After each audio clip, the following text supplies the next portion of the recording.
Yes mga boss, kamusta kayo? So ito, napakaigsi lang nitong aking video mga boss. Gusto ko lang magbigay ng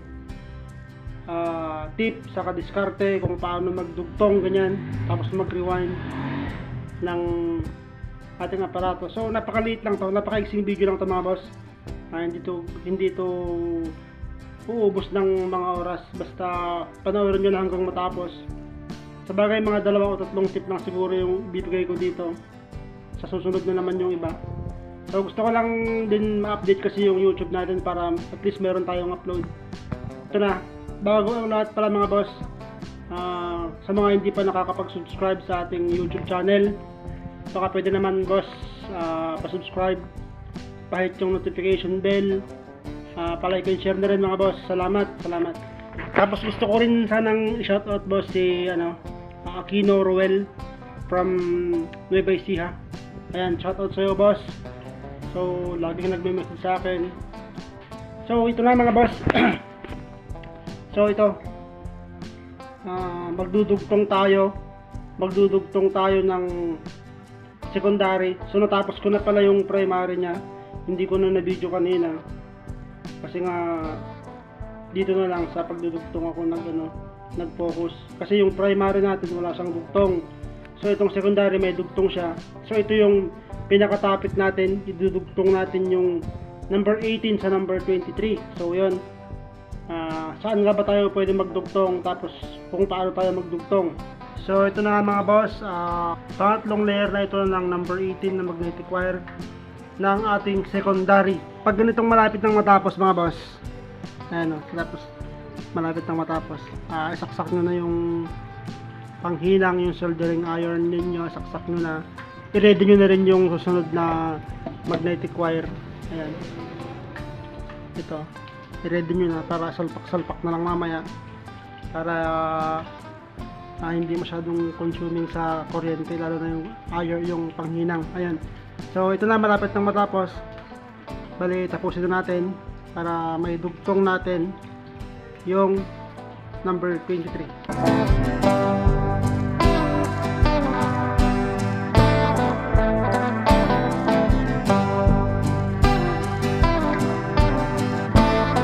Yan, natapos na.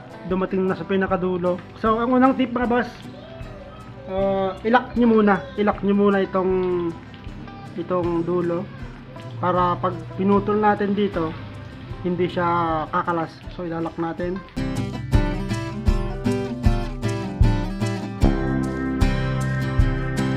So yan, nakalak na mga boss.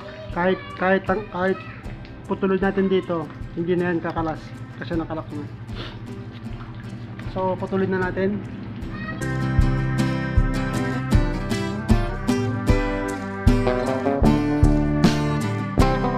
Tapos ipalit natin itong number 23.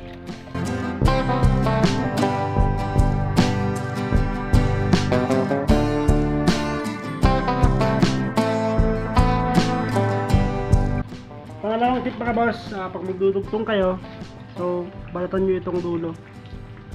Ng pagdudugtungan para solid pa rin yung contacts niya.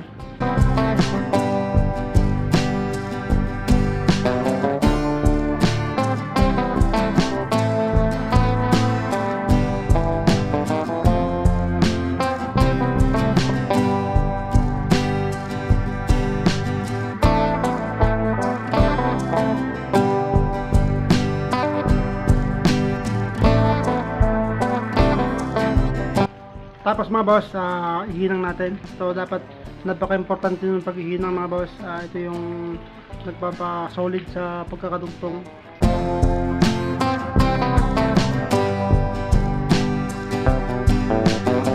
Then lagyan natin ng electrical tape.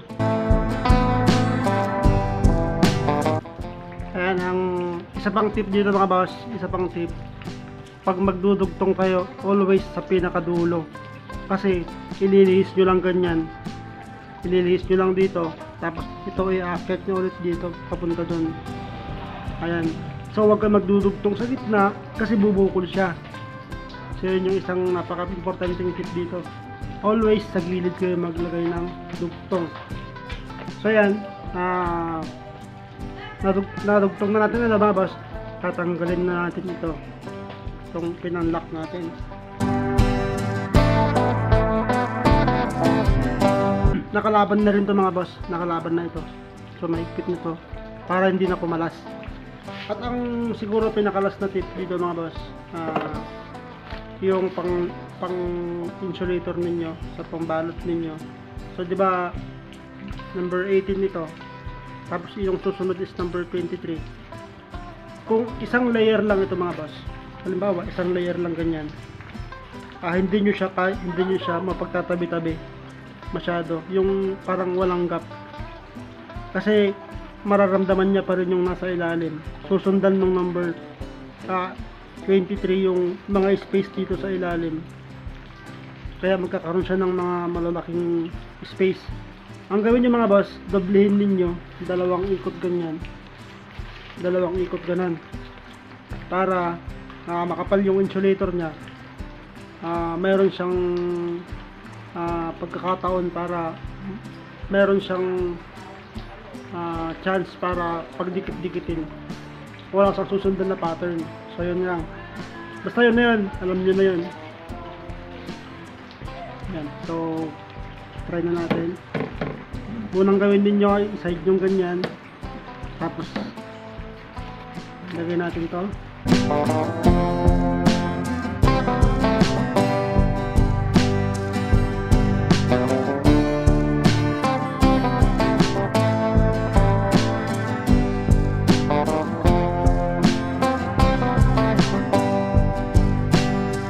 Nakadalawang layer itong papel natin.